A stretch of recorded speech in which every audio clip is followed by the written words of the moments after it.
इंतज़ार ख़त्म हुआ। शोहरत से गुमनामी तक का जो सफ़र है उसकी एक और दास्तान आपकी खिदमत में पेश करता हूँ।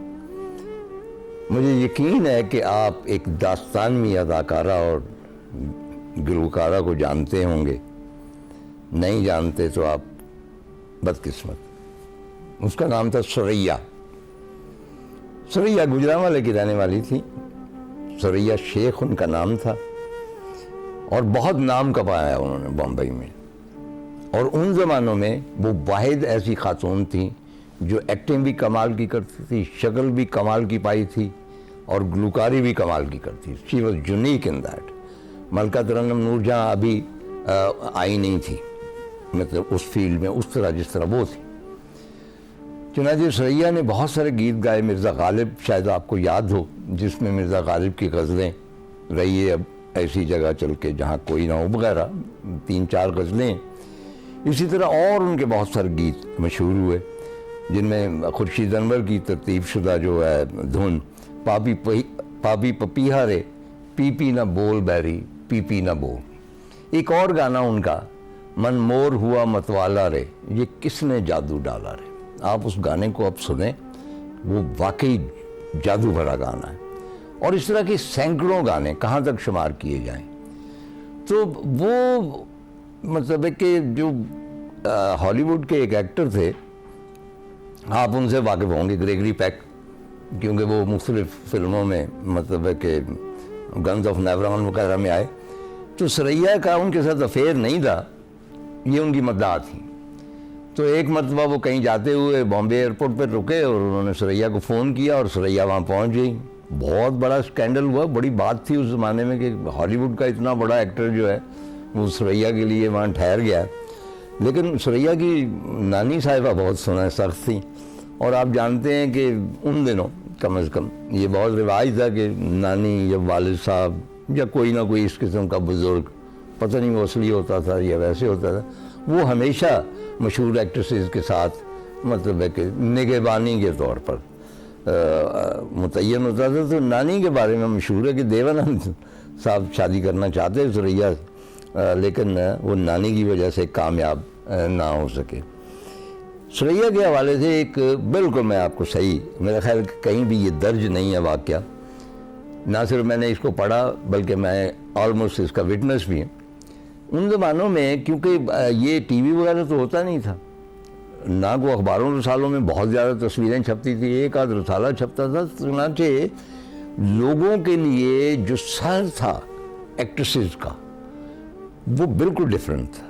मतलब एक लोग इश्क में मुब्तला हो जाते थे, खुदकुशियाँ कर लेते थे, उनकी कॉपी करते थे। मुझे याद है कि भाई मेरे मामू अल्लाह बख्शे, तो उनको पता नहीं कौन सी फिल्म में मधुबाला ने कोई पहना हुआ था सेट सोने का, तो उनको पसंद आ गया। ज्वेलर को साथ लेके जाते थे हर शो में, वो कॉपी करता था। 8-10 शो देखने के बाद वो कॉपी हुआ, वो अपनी बेगम को उन्होंने पहनाया जो कि मेरी ममानी जान थी, और फिर पूरे लाहौर में शोरा हुआ कि इन्होंने वो सेट पहना हुआ जो मधुबाला ने फ़लाँ फिल्म में पहना। मतलब ये फैसिनेशन थी।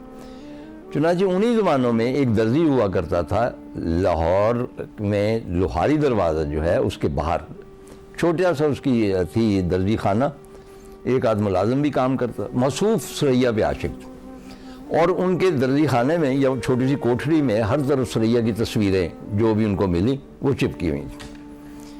ये तो खैर एक नॉर्मल बात है, उन दिनों ऐसा होता, हम भी जमा करते थे एक्ट्रेसेस की तस्वीरें, ये बाद में तज़किरा करेंगे।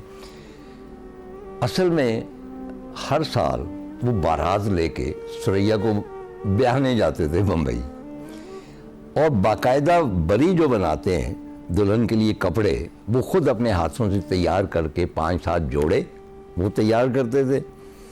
और अंदर कोई बाबू बैंड टाइप को उसके दोस्त भी थे, उनको कहते थे कि भाई सुरैया के साथ शादी करने जाना है। उनको पता होता कि मसूफ हर साल जाते हैं, तो वो भी शोल मेले के लिए साथ बम्बई पहुंचना। सुरैया का जो भी बंगला जो भी घर है उससे 1 किलोमीटर के फासले पे बैंड बज रहा है और दूल्हा बन के चले जा रहे हैं।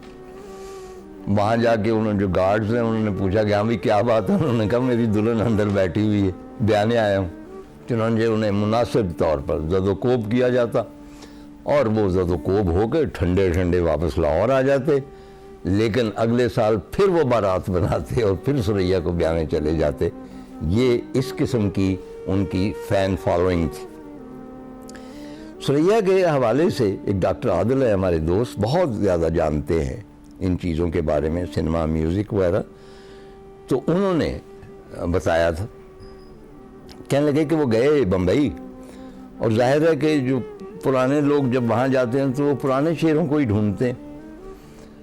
मतलब हमारे ज़माने के तो चेहरे ही नहीं ना वापस रहे, कहीं नहीं रहे, ना अदब भी नहीं रहे, फिल्म में भी नहीं रहे, हम रहे ना रहे, पता नहीं क्या सिलसिले आगे। तो उनको सुरैया याद थी, वो चाहते थे सुरैया को मिले।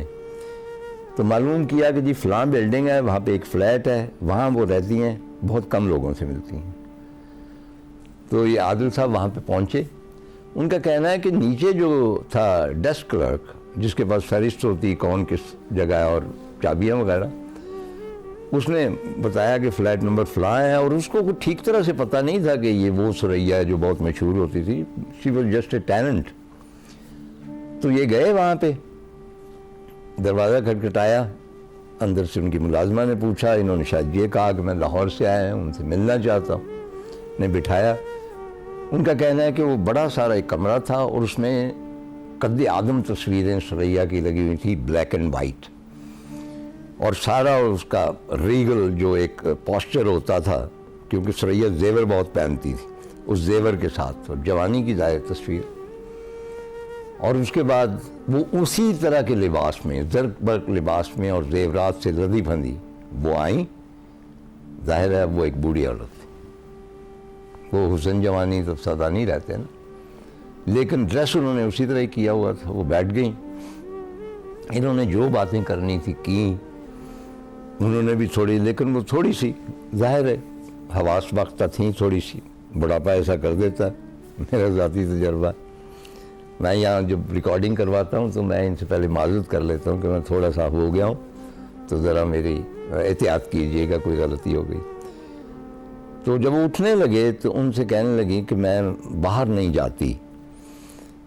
और बात यही हुई शोहरत की कि जी, तो उन्होंने कहा मैं तो अब भी मेरे लाखों फ़ैन हैं, और मैं बाहर इसीलिए नहीं जाती कि जब मैं बाहर निकलती हूँ तो ये जो बरामदा है ये भरा होता है लोगों से, मैं किस किस को मिलूं।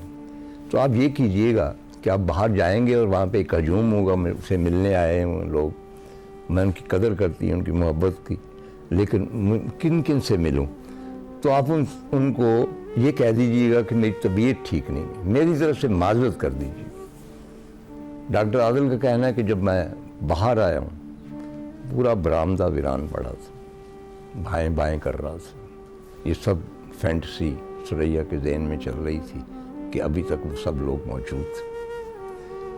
सुरैया का बहुत सारे गाने मुझे पसंद हैं, लेकिन एक उनकी नात जो मुझ पर बहुत असर करती, बल्कि रोज़ा रसूलुल्लाह सल्लल्लाहु अलैहि वसल्लम की जानिब बढ़ते हुए जो चंद चीज़ें मेरे जहन में आई, उनमें सुरैया की ये नात भी थी।